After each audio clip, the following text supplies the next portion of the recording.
Bueno, muchachos, en el tema de hoy vamos a hablar de una serie de cosas que ocurren en la vida cotidiana, ¿sí?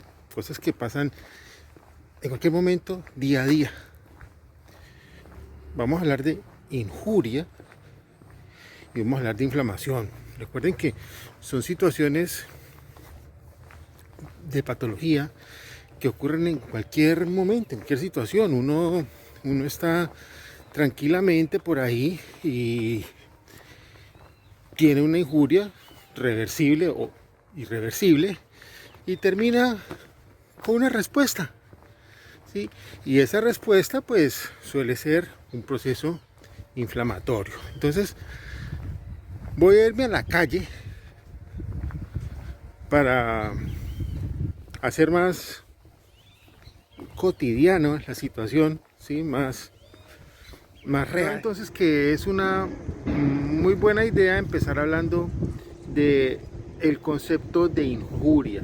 Y ustedes ya saben que injuria es sinónimo de daño, es decir, cualquier cosa que nos haga daño permanente o parcial es equivalente a una injuria. Y la injuria ocurre a diferentes niveles, ya lo sabemos: células, tejidos u órganos, o a veces, cuando una injuria es demasiado severa, a todo el cuerpo, y pues nos puede llevar a que uno muera, ¿sí? O que la célula muera, o el tejido muera, el órgano muera, o no ocurre la muerte, pero pueden ocurrir secuelas. Entonces, la injuria es lo que hace daño. Ahora, también sabemos que hay dos tipos de injuria, ¿cierto?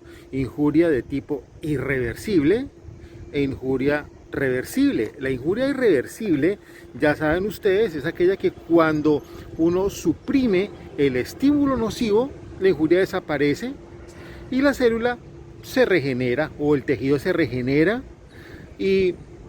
o el órgano, ¿sí? Y como consecuencia de eso nos queda una recuperación total, o en algunas circunstancias puede quedar pues una secuela. Ya eso lo tenemos claro. Y una injuria irreversible es aquella que definitivamente produce la muerte o una secuela permanente, ¿sí? Que va a dejar una afectación de la función de la célula, del tejido o del órgano. Entonces, ese par de conceptos son bien interesantes: injuria reversible e injuria irreversible. Solamente los estamos repasando. Vamos a hablar de muerte celular, ¿cierto? Entonces, sabemos que las células se pueden morir por dos mecanismos: necrosis y apoptosis, ¿cierto? Y tenemos claro que una célula, cuando muere por necrosis, siempre ocurre por un evento patológico, es decir, un proceso de enfermedad lleva a la muerte de la célula. Pero la apoptosis es por lo general una muerte, digamos, normal, muerte celular programada, como ustedes suelen decir. Es decir, son aquellos procesos que llevan a la muerte de la célula cuando llega a un límite de edad, o a un límite de estrés, o a un límite de injuria que no le permite continuar viva. Entonces la célula muere, ¿sí? Y ya saben cómo lo hace: libera, contiene los lisosomas, cosas que debatimos ya en la clase. Entonces, ese par de conceptos de muerte celular son importantes.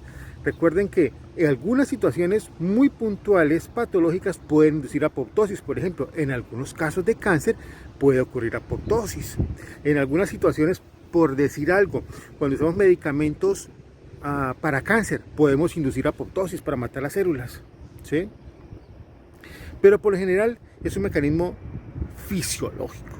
Mientras que la necrosis siempre, sin excepción, va a obedecer a un mecanismo de tipo patológico. Entonces son muy diferentes una de la otra, y ténganlo muy presente, porque es importante para lo que vamos a debatir en el día de hoy sobre casos clínicos de injuria e inflamación. Ahora, como ustedes saben, existen varios tipos de necrosis, ¿cierto? Vamos a hablar de las más importantes. Entonces, la primera de ellas es la necrosis coagulativa, ¿cierto? Que a su vez está asociada con otros dos tipos de necrosis: la necrosis isquémica y la necrosis gangrenosa. esos tres tipos de lesiones que están asociadas a una ala coagulativa tienen como gran característica siempre un problema vascular asociado, una trombosis, una vasoconstricción, una situación de ese tipo que lleva a que haya una alteración en el flujo sanguíneo, y eso lleva a una mala perfusión de los tejidos, por ende causa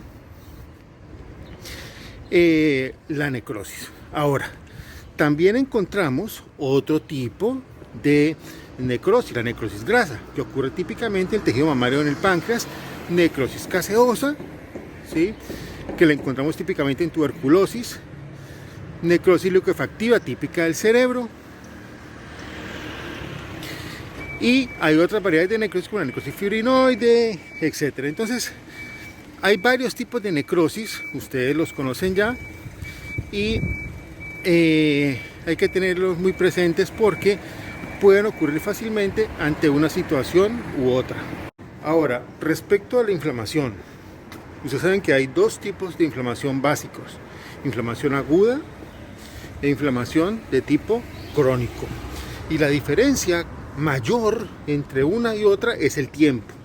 En inflamación aguda, uno considera que el tiempo es inferior a 7 días. Mientras que en inflamación crónica es todo proceso inflamatorio que tiene una duración superior a 7 días, y su duración puede prolongarse indefinidamente hasta que el agente causal pues sea removido. Si uno no lo remueve, uno puede tener procesos inflamatorios toda la vida. Cuando estamos enfrentando una situación en la cual, aparte del proceso inflamatorio, tenemos una injuria física permanente en el tejido, frente a las células, en el órgano, y este no puede ser removido por ningún medio, entonces la inflamación crónica desarrolla una variedad, y esa variedad, como ustedes deben recordarlo, es la inflamación de tipo granulomatoso crónico, que se caracteriza por una migración masiva de macrófagos a la zona afectada, y que por lo general puede llevar a, si se trata de un elemento biológico, a la aparición de células tipo cuerpo extraño, ¿no? Células gigantes de tipo cuerpo extraño, que generalmente son agrupaciones, conglomerados de macrófagos que se unen entre sí para formar una macrocélula con mayor capacidad fagocítica. Entonces, esas situaciones las ve uno con mucha frecuencia en procesos inflamatorios. Existen dos tipos de granulomas, ¿sí? Caseosos y no caseosos. El caseoso, obviamente, está asociado a una enfermedad caseificante, y el prototipo de enfermedad caseificante es la tuberculosis. De hecho, es la única. Entonces, o al menos de las más convencionales, de las super comunes. Entonces, el granuloma caseoso lo vamos a encontrar en tuberculosis, por eso llamamos también granulomas tuberculosos.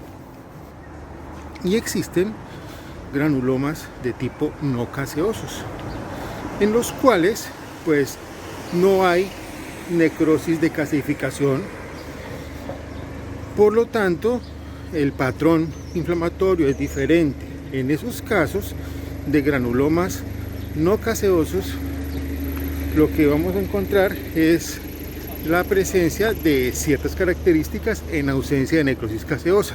Por ejemplo, los granulomas de tipo cuerpo extraño. Un granuloma de tipo cuerpo extraño pues nos va a producir una alteración muy diferente, ¿sí? Sin casificación, y la célula gigante tipo cuerpo extraño o tipo Tutton, como ya lo definimos alguna vez, pues de una forma muy diferente a la célula gigante multinucleada de tipo Langhans, que es aquella que caracteriza a la tuberculosis. Entonces ya saben, dos tipos de granulomas, caseosos y no caseosos. La mayor diferencia, el origen. En el caseoso siempre es tuberculosis, en el no caseoso otras causas, generalmente tipo cuerpo extraño, y las células. En el caseoso vamos a tener células tipo Langhans, y en el no caseoso células gigantes multinucleadas de tipo Tuton o de tipo cuerpo extraño. Entonces, recapitulando rápidamente, hay dos tipos de injuria: reversible e irreversible, que pueden producir curación total, dejar secuelas o producir la muerte, dependiendo de la intensidad de la injuria y las características del huésped. Hay dos tipos de muerte celular: necrosis y apoptosis. Hay varios tipos de necrosis, las más comunes: licuefactiva, coagulativa, grasa y caseosa. Recuerden que hay otras variedades menos frecuentes, por ejemplo la necrosis fibrinoide, que la vemos en enfermedades reumatoideas, la vemos también en enfermedades como por ejemplo la diabetes en los vasos.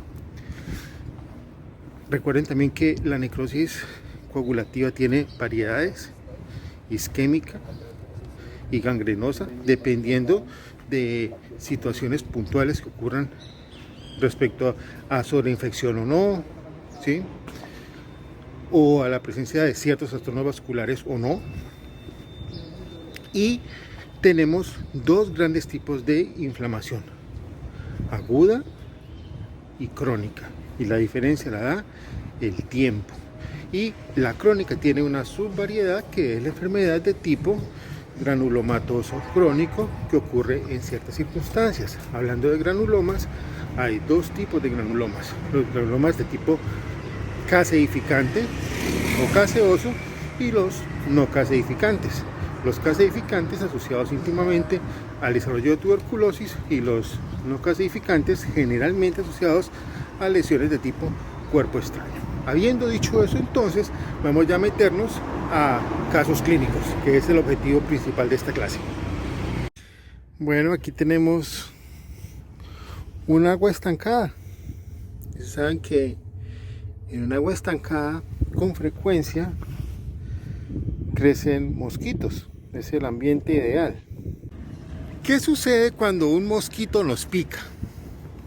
Cuando un mosquito nos pica, inocula su probóscide a través de la piel y obviamente penetra la epidermis y llega hasta la dermis, y una vez allí localiza vasos sanguíneos capilares y succiona sangre. Estoy hablando de un mosquito hematófago, un zancudo por ejemplo. Entonces succiona sangre, y esa probóscide, que ha estado en muchas pieles y probablemente en materia fecal y otras cosas, se ha contaminado con bacterias. Entonces cuando pica el mosquito, ingresan bacterias a la piel, y esas bacterias pueden ser complejas para nosotros.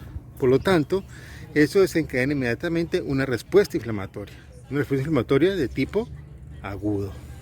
Por eso es que casi nunca esas picaduras se nos sobreinfectan, porque los neutrófilos actúan y logran eliminar esos mosquitos.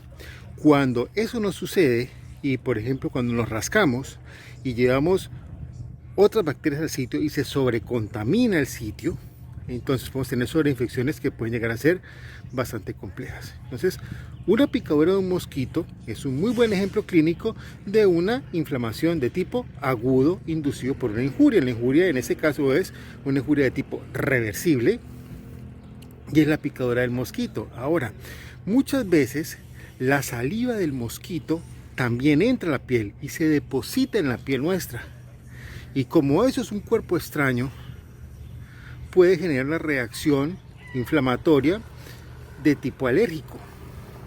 Y si por alguna razón alguna partícula sólida inducida por la picadura del mosquito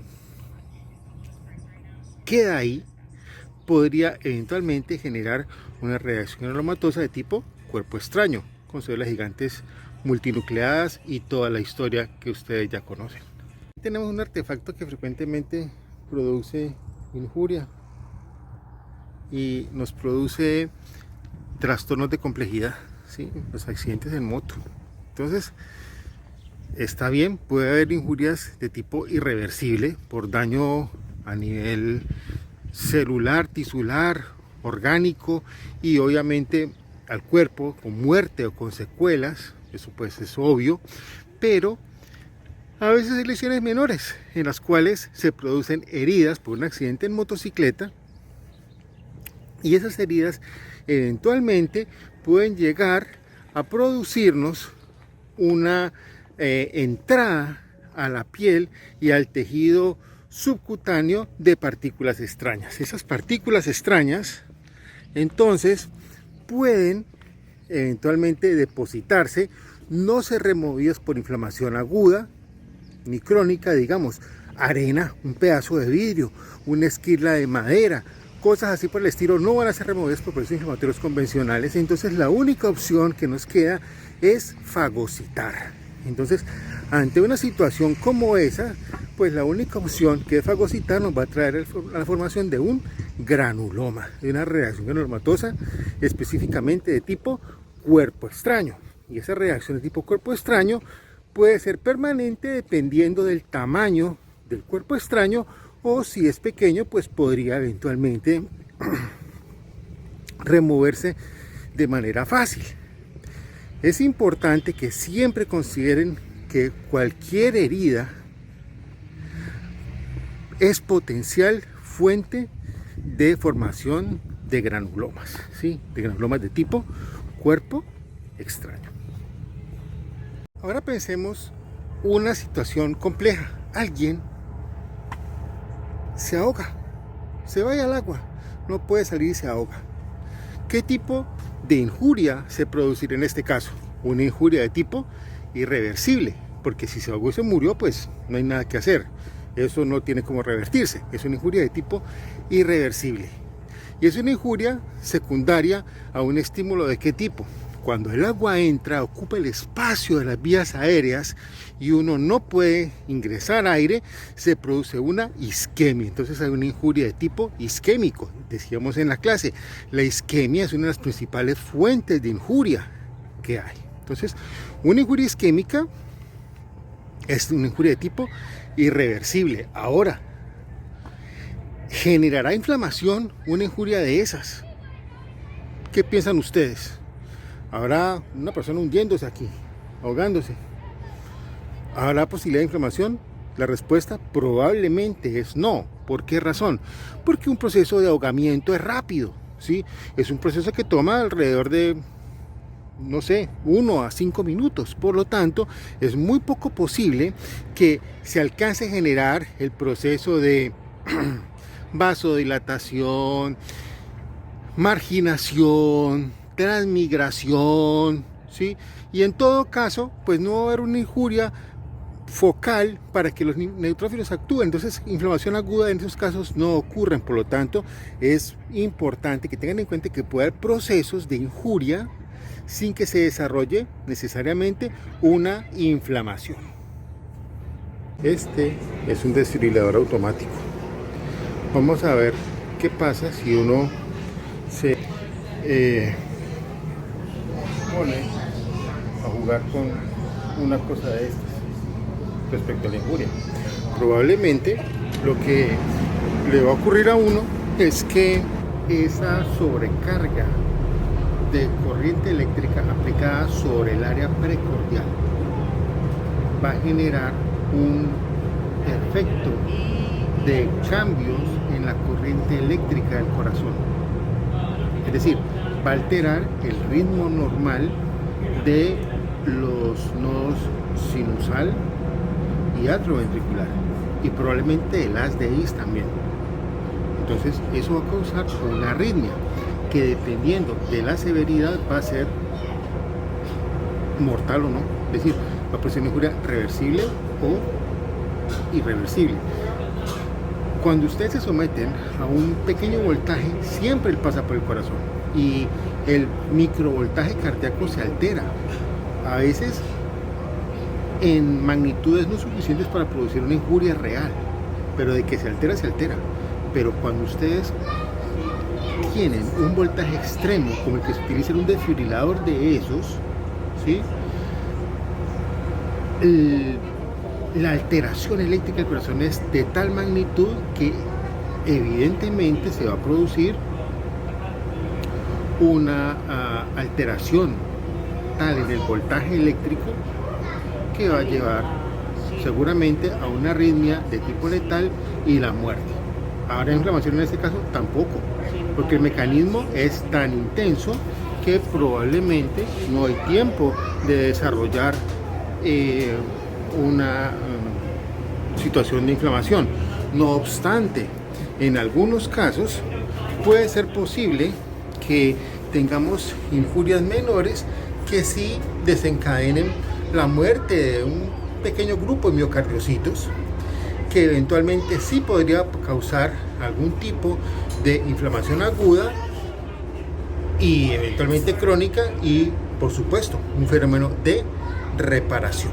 Es decir, debido a una sobrecarga eléctrica a nivel cardíaco, podemos tener un evento sin isquemia que causa una lesión celular semejante a la que podría producir un infarto.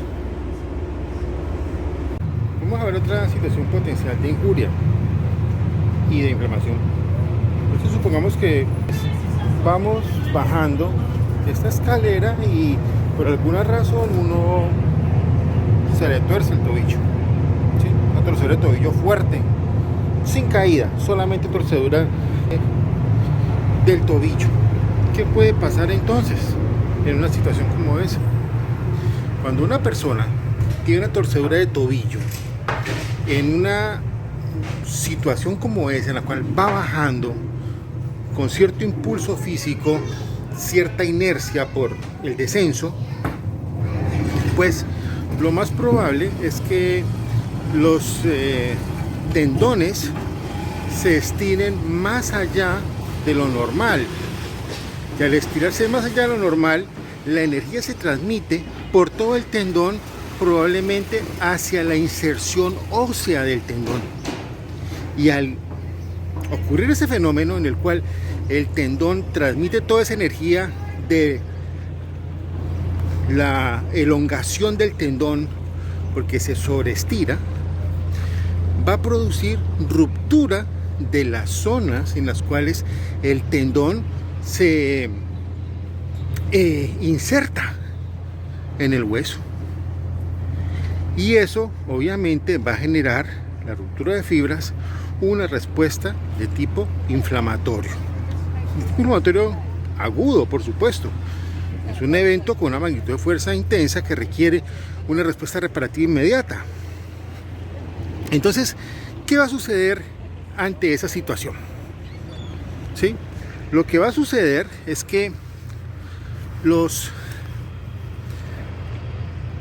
vasos se van a dilatar inmediatamente, va a haber un fenómeno de vasodilatación, eso era esperable, y entonces los neutrófilos van a hacer todo su proceso, ya saben, ¿sí? Marginación, adhesión, desplazamiento, transmigración por medio de diapedesis, quimiotaxis, y van a llegar al lugar, ¿sí? Cuando llegan al lugar donde se ha desprendido el tendón, los neutrófilos van a actuar, ya saben, ellos no salen por jugar, ellos salen siempre a hacer un efecto, salen a actuar. Entonces llegan e inmediatamente comienzan a liberar sus productos inflamatorios, lisozima, peróxido de hidrógeno, óxido nítrico, que pueden eventualmente ser dañinos. Aparte de eso, ha habido por el trauma una vasodilatación masiva y la estructura va a estar edematizada, ¿cierto? Se va a inundar de plasma, de líquido, entonces eso va a producir edema. Entonces, en una situación puntual como esa, en la cual ustedes no tienen un proceso inflamatorio de tipo infeccioso y que la acción bactericida e inflamatoria del neutrófilo puede ser más dañina que benéfica, probablemente es útil utilizar medios físicos para evitar la vasodilatación. Por lo tanto, en esas situaciones, aplicarse hielo sobre la zona sirve mucho, ¿sí? Porque va a disminuir la vasodilatación y eso va a llevar también a que haya menos migración de neutrófilos. Por lo tanto, el tiempo de reparación va a ser menor, la inflamación va a ser menor y la situación va a ser probablemente mucho más manejable para el individuo. Entonces, eso es un buen ejemplo de una condición en la cual ocurre un fenómeno inflamatorio agudo secundario a un trauma. Vamos a aprovechar que aquí hay parques donde uno puede disfrutar el espacio público. No tiene uno miedo de que lo roben, ni de que aparezcan los viciosos que permanecen en los parques de nosotros, ¿sí? Para la otra situación de injuria que puede producirnos trauma cotidiana, ¿sí? Estamos aquí en Victoria Park, ¿sí? Entonces, mostrarles algo. Una banca de madera, ¿sí? Y llega uno y pues se sienta en su banca de madera tranquilo a ver los pájaros, coger el viento, no sé, lo que sea, hacer nada, hacer esto. Y pues supongamos que una situación cualquiera, yo muevo mi mano y una astilla se me llegara a enterrar aquí en el dedo. ¿Qué sucedería entonces? ¿Qué pasaría? ¿Sí? Lo primero que pasaría, al entrar la astilla, puede que haya hemorragia o no, pues depende de la profundidad, pero habría una reacción inflamatoria aguda. Entonces llegarían los neutrófilos con toda, ¿sí? Se hematizaría, se pondría rojo, los signos de la inflamación, dolor, calor, rubor, tumor, pérdida de la función. Probablemente yo no podría mover el dedo porque pues tengo la astilla impactada. Y entonces los neutrófilos salen, liberan sus cosas, pero a un pedazo de madera esas cosas no le hacen nada. Entonces después de 7 días yo ahí con dolor, calor, rubor, toda la cosa, no mejoro. Entonces, ¿qué terminaría pasando? Pues paso a una inflamación de tipo crónico. Y después de varios días con inflamación crónica ahí, los linfocitos tampoco pueden hacer nada. Entonces, ¿qué acabaría pasando? Bueno, ustedes ya saben, se formaría una reacción granulomatosa, un granuloma de tipo cuerpo extraño, no caseificante. Entonces, los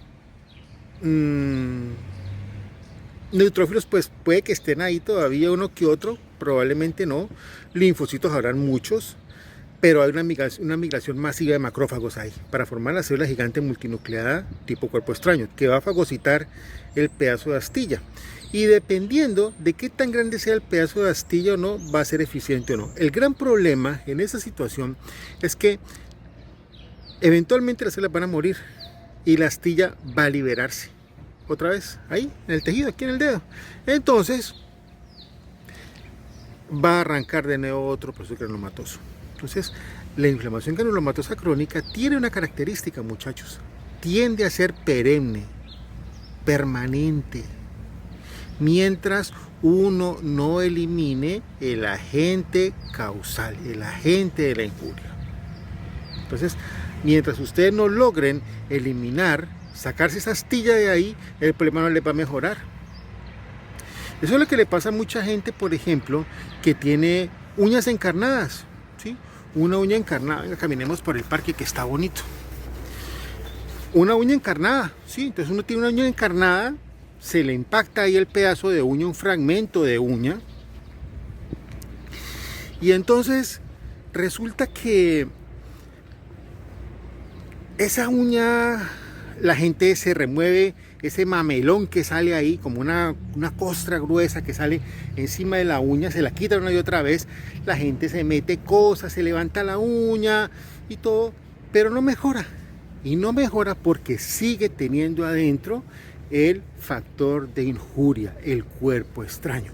Una vez la persona remueve el cuerpo extraño, ¿sí?, la situación mejora completamente. Por eso es que muchas veces esos problemas de uña encarnada terminan en cirugía. La razón es esa, muchachos, simple, ¿sí? Y la razón es que no se pudo eliminar el factor de injuria por medio de fagocitosis ni por medio de la inflamación convencional. Entonces la única opción que nos queda es la remoción quirúrgica. Ahora, otra situación que vale la pena analizar respecto a inflamación es la que ocurre cuando tenemos inflamación sin injuria, ¿sí? Cuando somos nosotros mismos los que nos atacamos, los que nos producimos la injuria porque dejamos de reconocernos como nosotros mismos. Estoy hablando de enfermedades autoinmunes. Entonces, en las enfermedades autoinmunes, con mucha frecuencia, se producen ataques inmunológicos, inflamación, mediada por principalmente linfocitos que atacan permanentemente un órgano, alterando su función, su anatomía y eventualmente causando reparación que llega a la destrucción. Un ejemplo es la artritis reumatoidea, en la cual por alguna razón dejan de reconocerse como propios las estructuras de la sinovia, la membrana que recubre las articulaciones. Y entonces, déjenme que suba una escalera aquí. Entonces, la sinovia se destruye, dejamos de reconocerla como propia y entonces los linfocitos empiezan a atacarla. Y ese ataque crónico produce una serie de cambios a nivel de la estructura articular que termina causando su daño, su destrucción. Y esa destrucción hace que se repare. Y esa reparación lleva a un fenómeno conocido como anquilosis. La anquilosis es una situación en la cual ocurre en la artritis reumatoidea, las articulaciones se fusionan, ¿sí?, se unen. Entonces la persona característicamente tiene una pérdida de la movilidad. Y esa pérdida de la movilidad es muy dolorosa y muy molesta para los pacientes. Obviamente lo es, ¿sí? Entonces, ese es un bonito ejemplo de una enfermedad autoinmune, ¿sí?, en la cual la injuria somos nosotros mismos, la pérdida del reconocimiento interno nuestro. Dejamos de vernos nosotros como nosotros mismos y eso lleva a que reaccionemos contra nosotros y se produce ese tipo de enfermedades. Hay muchas enfermedades autoinmunes, lupus, tiroiditis de Hashimoto, se me vienen a la mente esas dos en este momento, artritis reumatoidea, en fin, ¿sí?, hay cantidades. Pero es un bonito ejemplo para que ustedes entiendan cómo puede haber injuria sin necesidad de una intermediación violenta o un agente causal externo que nos pueda producir una enfermedad y una reacción injuriante e inflamatoria secundaria. Como pueden ver, tenemos un día muy bonito, cielo azul, ¿cierto? Pues obviamente hay una radiación solar importante hoy. Si analizamos la radiación solar en el contexto de una exposición temporal, mientras salgo a la calle, hago esta clase y voy al supermercado, hago alguna cosa, pues probablemente no va a ser mayor problema, ¿cierto? Un poquito de sobreexposición solar,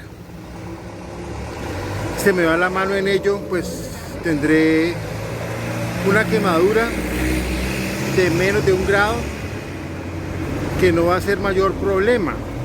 No obstante, si yo tuviera una exposición crónica, la cuestión sería diferente. A este tipo de radiación solar la situación sería distinta. Si yo me expongo hoy, no sé, 20 minutos, 1 hora, quizás tenga una quemadura leve y me genere una inflamación aguda que se va a traducir en enrojecimiento de las áreas expuestas al sol, un poco de aumento del calor local, leve edema y definitivamente neutrófilos no haciendo mayor cosa. Pero si yo tuviera una situación en la cual tengo una exposición crónica a una radiación solar que causa un sol como este, tendría un problema diferente, porque sería un problema inflamatorio crónico asociado a un deterioro injuriante de la dermis, del colágeno, por acción de la radiación solar, que me llevaría a desarrollar una enfermedad que se llama queratosis actínica, ¿sí? Que además es una lesión preneoplásica que podría eventualmente terminar en un carcinoma de piel. Entonces, ahí tiene otro ejemplo cotidiano, muy cotidiano, el sol, que puede producirnos injurias leves o severas, dependiendo del tiempo de exposición, y puede producirnos inflamaciones reparativas, reactivas a eso, de tipo agudo o de tipo crónico. Estamos en el supermercado, aquí la sección de licores, y tenemos Viude Clicquot a $68, lo cual es bastante económico para los estándares de acá. Bueno, entonces vamos a hablar de alcohol y de injuria alcohólica, porque resulta que el alcohol puede producir injurias agudas, ya sabemos, la embriaguez, ¿sí? Si nos vamos un poco más profundo, ¿qué nos puede producir una injuria alcohólica? Bueno, nos puede volver simios, ¿no? En una situación de estas. Bueno, el punto es que vámonos a algo más físico. La injuria alcohólica nos puede producir una inflamación de tipo agudo, ¿cierto? Ya sabemos. Una irritación gástrica, una gastritis aguda, está bien. Pero si ingerimos alcohol, cualquier cosa de estas crónicamente, todos los días, con cierta periodicidad, vamos a tener una injuria permanente, porque la injuria permanece. El alcohol es un injuriante y ya saben, el alcohol afecta muchas áreas: el estómago, un potente irritante de la mucosa gástrica. A nivel hepático, el alcohol puede producirnos daño a nivel ribosomal. Entonces hay una cantidad de situaciones importantes asociadas al consumo de alcohol que pueden llevarnos a injuria aguda y crónica, inflamación aguda e inflamación crónica. La cirrosis, que ocurre con frecuencia, ¿sí?, en pacientes alcohólicos, se debe a reparación continua secundaria a la inflamación crónica que ocurre en los pacientes que consumen alcohol con una periodicidad. Entonces ya saben, un factor importante de injuria y de inflamación y de reparación, y es un ejemplo de conversión de un proceso inflamatorio a un proceso neoplásico, porque ya saben, la inflamación crónica se asocia a desarrollo de cáncer en muchas ocasiones, es el consumo de alcohol. Estamos con casos de inflamación, injuria, y estamos en el supermercado viendo cosas que pueden ocurrir, ¿no? Y hace un rato hablábamos, cuando estábamos en el parque, de enfermedades autoinmunes. Bueno, un ejemplo de lo que le puede pasar a uno cuando tiene una artritis reumatoidea es que probablemente va a ser incapaz de abrir un helado de estos, ¿sí? El movimiento que uno requiere para abrir esto, o girar los dedos, o para hacer presión, es imposible para una persona con artritis reumatoidea. Entonces, esas enfermedades se tornan en situaciones muy incapacitantes para los pacientes. Hemos visto hoy en la clase pues una serie de situaciones cotidianas en las que puede haber procesos inflamatorios, ¿cierto? Un número importante de situaciones a las que estamos expuestos con frecuencia. No obstante, pues mientras eso ha ocurrido, pues me dirijo al hospital, a la oficina. Entonces vamos, una vez lleguemos aquí, a ver ya casos un poco más complejos, casos clínicos, no los que ocurren en la calle relacionados a injuria e inflamación, sino situaciones médicas importantes.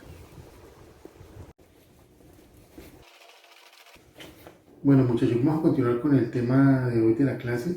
Vamos a ver un caso de un individuo. El primer caso que vamos a ver hoy es un individuo de 45 años con hábitos dietarios bastante complejos, ¿sí? Es un paciente que tiene un antecedente de alta ingesta de lípidos, ¿sí? Una abundante ingesta de grasas, y encima de eso tiene un consumo de alcohol abundante, ¿sí? Entonces se presenta a urgencias por presentar fatiga crónica y dolor abdominal difuso. En los exámenes clínicos del paciente se encuentra elevación de las transaminasas, y la ecografía que se le realiza nos muestra una esteatosis hepática, es decir, tiene hígado graso. En pocas palabras, este paciente tiene una infiltración grasa de su hígado por depósito excesivo de lípidos a manera de alcohol o de ácidos grasos, de grasa, pues, sí, una dieta defectuosa. Entonces, ante una situación de estas, el factor injuriante, ¿cuál es? El factor injuriante de este paciente son los hábitos de la dieta, principalmente una dieta rica en lípidos, en ácidos grasos, y de cierta manera el factor injuriante también es el hígado, que no tiene suficiente capacidad metabólica para manejar semejante volumen de grasa. Entonces comienza a depositarla, y ese depósito genera una inflamación crónica, y esa inflamación crónica entonces es la causante del problema. Este paciente entonces tiene como consecuencia una disfunción mitocondrial, un estrés oxidativo importante, y lo que tiene es saturado su capacidad de metabolizar toda esa grasa, y por otro lado tiene un problema serio transportándola, por eso la deposita en el hígado. A largo plazo, este paciente, ¿qué le puede pasar? Bueno, ese paciente indudablemente tiene una injuria crónica, por lo tanto va a tener una inflamación crónica, y esa inflamación crónica puede inducir fenómenos de reparación, sobre todo porque este paciente tiene un antecedente importante de alcoholismo, ¿sí? Consume alcohol frecuentemente. Entonces esa ingesta crónica de alcohol puede hacer que el paciente desarrolle cambios reparativos, y existe cierta posibilidad que desarrolle algún grado de cirrosis, ¿sí? Y saben que la cirrosis es una enfermedad reparativa pura, y que puede llevar potencialmente al desarrollo de una neoplasia. Recuerden que una neoplasia puede originarse de un proceso inflamatorio crónico, sobre todo cuando son procesos inflamatorios crónicos de ese grado de severidad, con compromiso de la función metabólica, de la función glandular, etc. Entonces este es un bonito caso clínico que vale la pena que hubiéramos analizado. El segundo caso que vamos a ver es un caso de una paciente, 30 años menos, estudiante de medicina, 21 años. Llega a la universidad y se pone a freír algo, salchichas, y se quema, ¿sí? Se quema el antebrazo, una quemadura grande, primer grado o algunas áreas de segundo grado, extensa. Entonces, esta paciente consulta urgencias porque llega con un cuadro de eritema, ampollas, un poco de ulceración y dolor intenso. Entonces, claramente ya vemos que es una injuria de tipo agudo, no queda duda, y tiene una lesión grado 1, grado 2, es decir, una lesión con compromiso importante. Ante esa situación tenemos que pensar, ¿esa injuria es reversible o irreversible? Y ojo que ahí hay cosas interesantes, porque puede haber áreas reversibles, sobre todo las áreas de quemadura de grado 1, pero las lesiones que alcanzan el grado 2 pueden tener algún grado de irreversibilidad. Por lo tanto, esas zonas pueden desarrollar algún grado de necrosis coagulativa principalmente, y finalmente eso cicatriza, repara porque repara, pero puede haber pérdida de anexos cutáneos, ¿sí? Es una zona, por ejemplo, si fuera en el antebrazo, en que no va a volver a tener vello, las glándulas sudoríparas en esa parte no aparecen, la textura de la piel cambia, entonces ahí estaríamos hablando de la posibilidad de que haya una injuria de tipo irreversible. Entonces, ojo que cuando uno habla de injuria tiene que contextualizar muy bien y pensar hacia dónde van las situaciones. Ahora, ya tenemos una injuria que es mayormente reversible, pero puede tener alguna posibilidad de irreversibilidad. Ahora, si eso se sobreinfecta, que es frecuente en quemaduras, la cosa tiende más hacia la irreversibilidad y un proceso de cicatrización, es decir, una secuela. La piel no volvería a ser la misma. Pero desde el punto de vista inflamatorio, ¿qué inflamación primaria hay? Es una reacción aguda, inmediata, fuerte, que amerita una reacción inflamatoria de tipo agudo. Por lo tanto, aquí lo que vamos a encontrar es un fenómeno en el cual va a haber edema, ¿sí? Va a haber una extravasación importante, luego va a haber un proceso de migración de neutrófilos, ya conocen todo el proceso, marginación, adhesión, desplazamiento, transmigración, quimiotaxis y van a llegar al sitio de acción y entonces ellos van a hacer su trabajo, ¿sí? Y pues va a ocurrir toda la característica de una inflamación aguda. ¿Será prudente en el caso de una quemadura, por ejemplo, tomar medidas contra inflamación?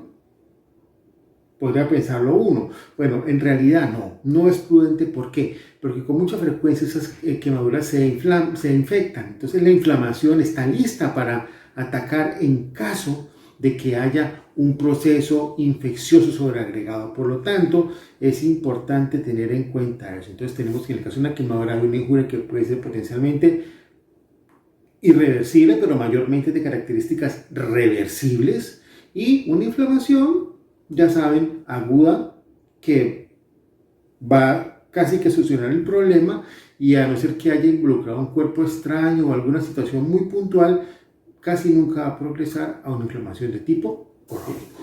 Nuestro tercer caso corresponde a un individuo de 60 años que ha fumado por más de 30 años 2 paquetes diarios de cigarrillos. Este paciente se presenta con tos crónica, ¿sí?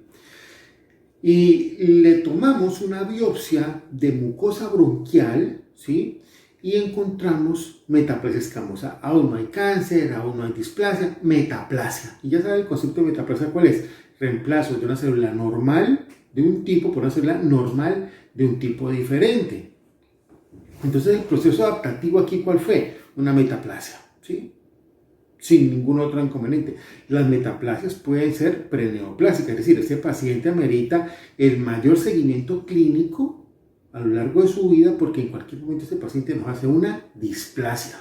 Y la displasia puede convertirse eventualmente en un cáncer, pero ahorita no lo tiene. Entonces, nuestro problema principal ahorita es una metaplasia. Inflamación, en este caso, crónica, obviamente. Si tuvo alguna inflamación aguda, alguna vez fue cuando empezó a fumar hace 30 años, pero el proceso inflamatorio que lo ha acompañado toda su vida y que debe tener actualmente es una inflamación de tipo crónico. Es muy probable que este paciente tenga un EPOC, y el EPOC más probable es que sea una bronquitis de tipo crónico también. Entonces es importantísimo que ustedes siempre tengan en cuenta esas situaciones. Ahora, esta inflamación crónica es la que ha llevado al fenómeno reactivo que causó la metaplasia, y esa inflamación crónica en presencia de la metaplasia es la que puede hacer que esas células metaplásicas se conviertan en células de tipo displásico.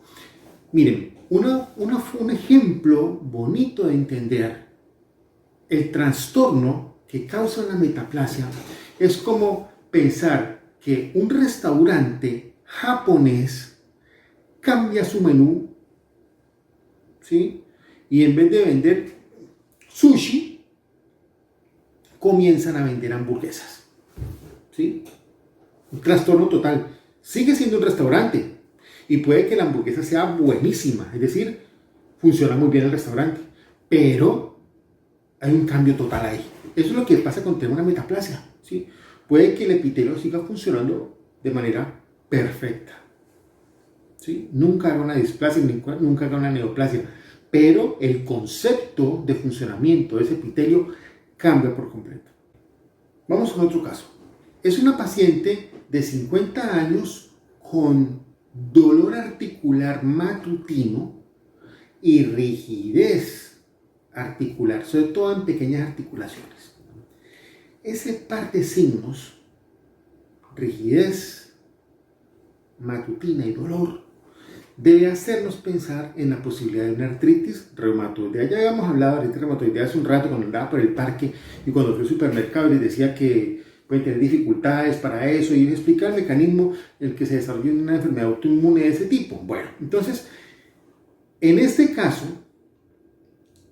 a ese paciente le practicamos algunas pruebas, le hacemos un hemograma, vamos a encontrar que tiene cierta neutrofilia, perdón, cierto leucocitosis con linfocitosis, no muy alta, pero las tiene. Y le tomamos una biopsia de la superficie articular y encontramos una sinovitis crónica, es decir, una inflamación crónica de la sinovia. Y les decía hace un rato, cuando eso se produce, la reparación que induce la inflamación es la que lleva a ese fenómeno que conocemos con el nombre de anquilosis, que es lo que lleva a que las articulaciones se pongan rígidas, por eso duelen en la mañana y cuando el paciente recupera cierta movilidad, pues entonces duele un poquito menos. Bien, entonces, esta paciente, ¿qué es lo que le ocurre?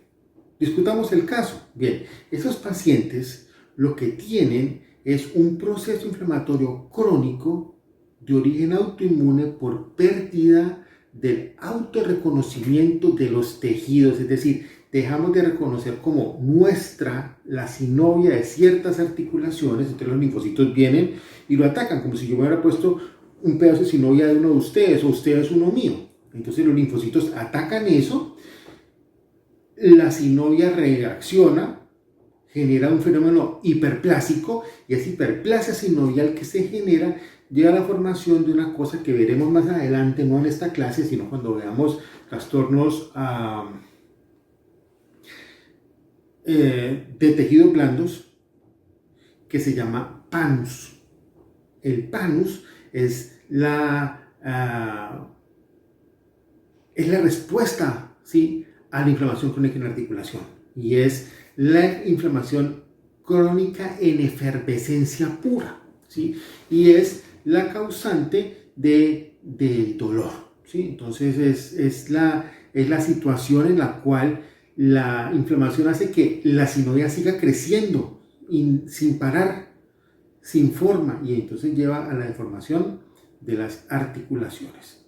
Histológicamente, entonces, veamos lo que es un panus, para que entendamos esto y veamos que es una inflamación de tipo crónico. Recuerden, una artritis reumatoidea, como produce una inflamación crónica, pero el estímulo injuriante está en nosotros y detenerlo, a no ser que se haga ataque con medicamentos, es casi que imposible, termina siendo una injuria de tipo irreversible.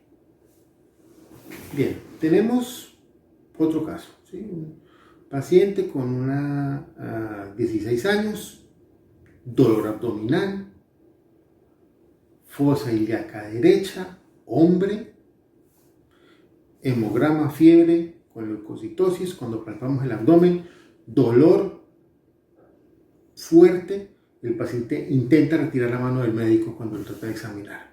Esos signos son característicos de una apendicitis aguda. Entonces, ¿cuáles son las características histopatológicas en este caso? Lo que vamos a ver en un caso como estos es que el apéndice se infiltra por neutrófilos, es decir, hay una inflamación aguda severa, ¿sí?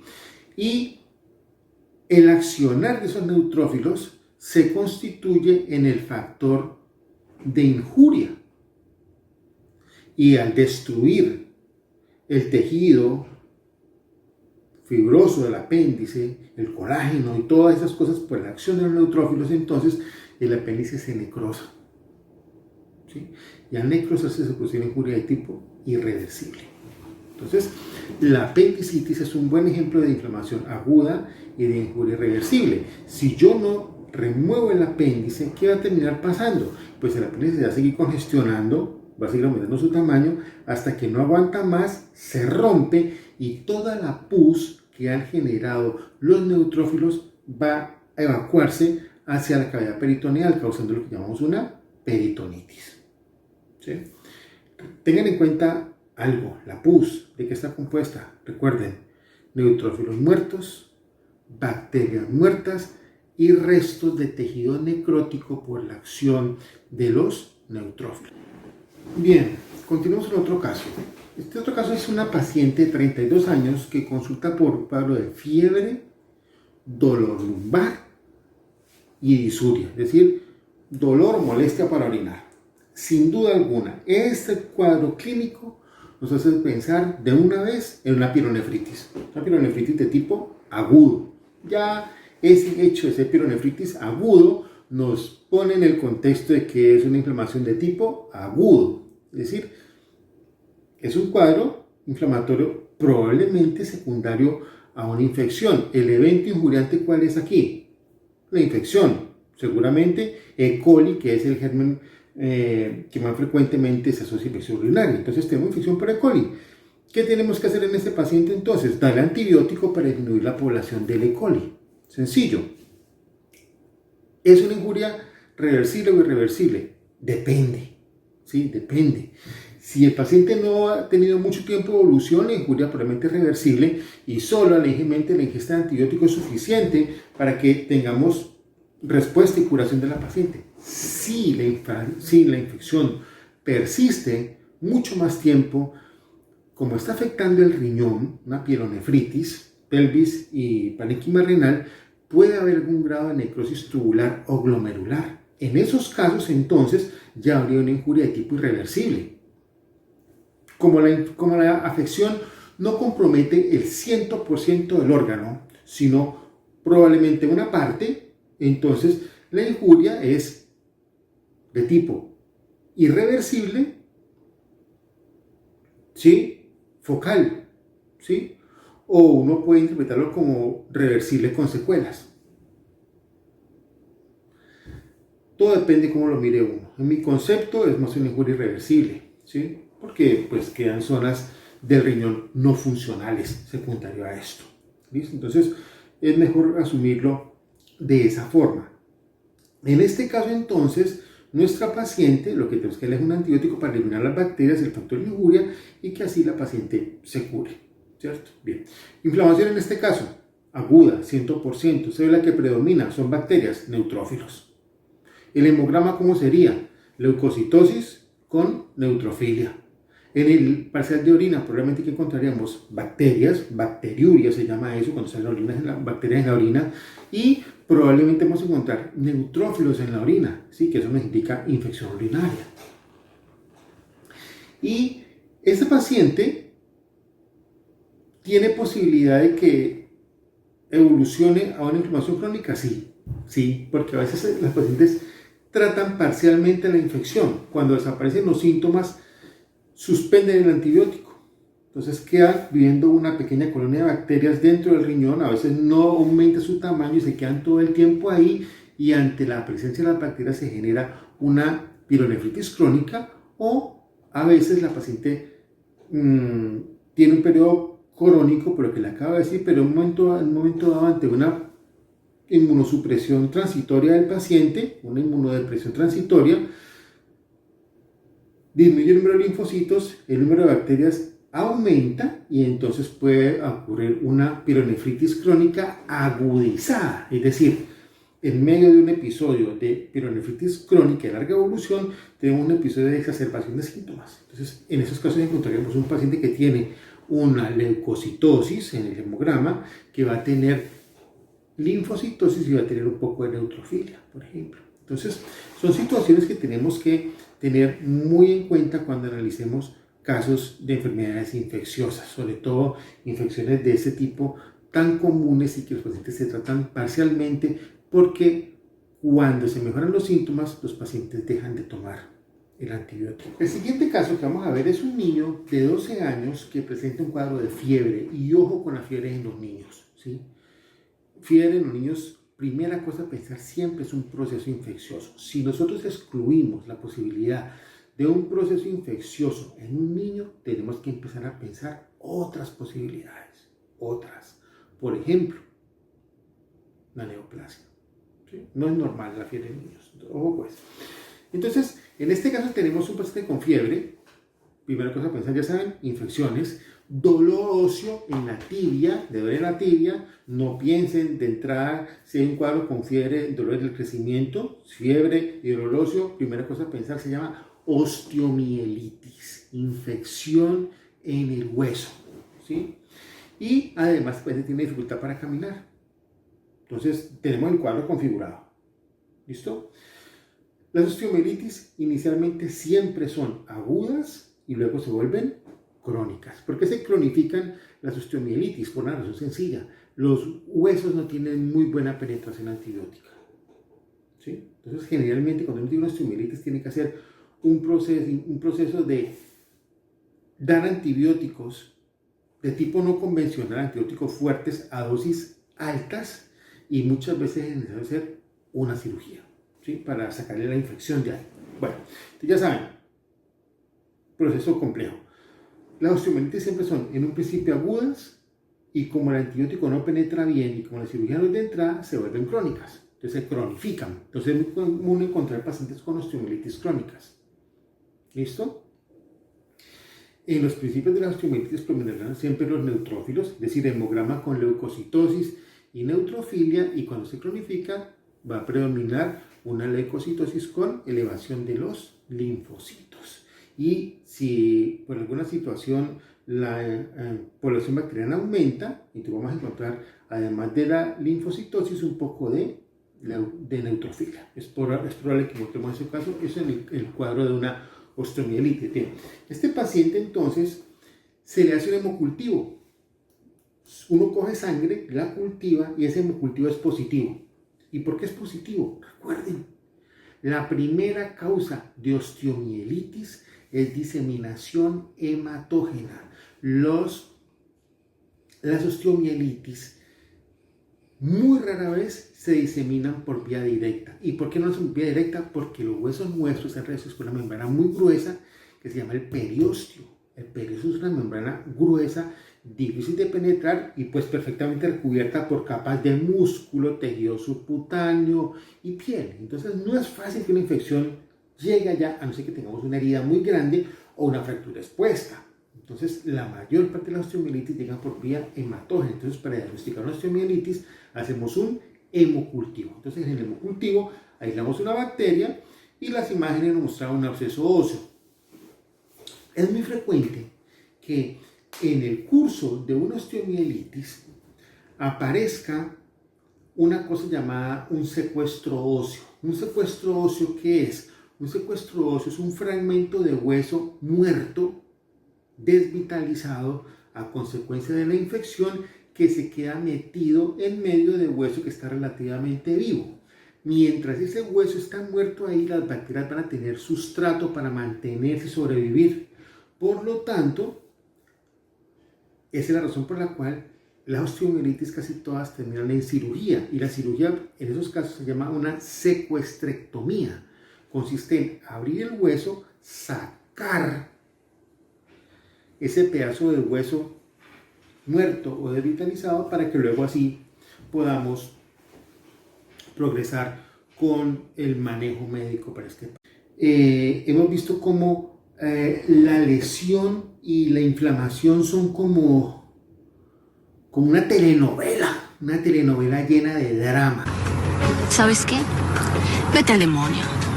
No, mijita, la que se va a ir al diablo eres tú.